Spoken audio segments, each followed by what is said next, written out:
Hello guys, welcome to back to my channel. আশা করি তোমরা সবাই ভালো আছো, আমিও অনেক ভালো আছি। তো আবার একটা নতুন ভিডিও নিয়ে চলে আসলাম। তো চলো, আজকে ভিডিওটা কী নিয়ে হতে চলছে প্রথমে দেখেই নাও তোমরা। তো দেখে হয়তো বুঝেই গিয়েছো, হ্যাঁ আমরা রুম খালি করে দিয়েছি। তো আমরা নতুন ঘরে শিফটিং করছি আজকে। তো ঘরটা দেখে নাও। তো ঘরটা হচ্ছে এই ঘর, এটা আগের দিনকার ভিডিও। যেহেতু তোমাদের সাথে সব কিছু শেয়ার করে এই জিনিসটা শেয়ার না করলে হবে বলো? তো সেই কারণেই এই ঘরটা দেখো, আমরা যে ওই ঘরটা ছেড়ে দিয়েছি আর এই ঘরটা নিয়েছি। তো কেমন হয়েছে জানিও সেটাও। আর আজকে যেহেতু শিবরাত্রি, ভিডিওটা কন্টিনিউ দেখতে থাকবে। আর শিবরাত্রি মুম্বাইতে কেমন হয় সেটাও আমি তোমাদের সাথে শেয়ার করব।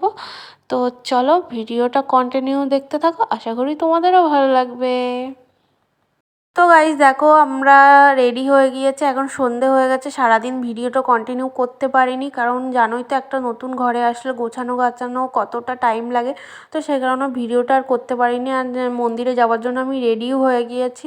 তো তার আগে দেখে নাও আমাদের নতুন ঘরটা কেমন গুছিয়েছি। জামা কাপড় এখনও গুছানো হয়নি। আর এইদিকে এই মইটা দেখো, এই মইটা পাখা, এই রান্নাঘরে একটা পাখা আছে, সেই পাখাটা টানানোর জন্য মইটা নেওয়া হয়েছে। আর চলো রান্নাঘরটাও তোমাদের ঘুরিয়ে দেখাই। রান্নাঘরটাও গোছানো হয়ে গিয়েছে। আর দেখো ওই পাখাটা টানানো হবে ওপরে। আর এইদিকে এই সব কিছুই গোছানো হয়ে গিয়েছে। তো চলো ব্যাক ক্যামেরায় দেখি।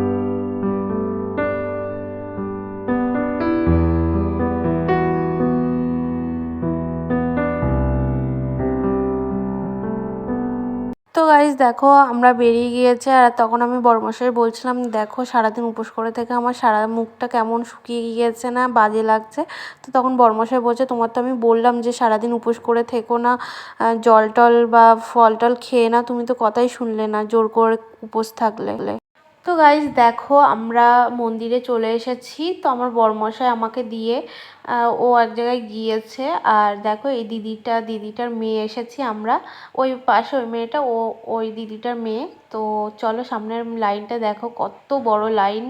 আর রাম পুজোর সময় কেমন লাইন ছিল তেমনই লাইন। তো এখান থেকেই লাইনটা দিয়েছিলাম। তো চলো দেখো, সামনেও চলে এসেছি মন্দিরে। আর মন্দিরটা দেখো কত সুন্দর সাজিয়েছে।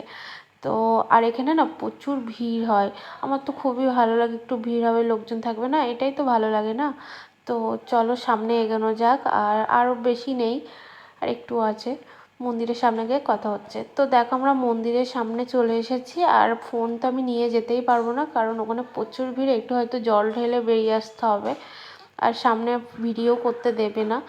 তো চলো। তো দেখো আমরা পুজো দিয়ে বেরিয়েও এসেছি। আর আমি এখন বাড়ি যাব। তো শরীরটা খুবই খারাপ লাগছে, যেহেতু সারাদিন উপোস করে থেকে। তো আমার ভিডিওটা যদি ভালো লাগে, লাইক কমেন্ট শেয়ার সাবস্ক্রাইব করো। তো চলো টাটা।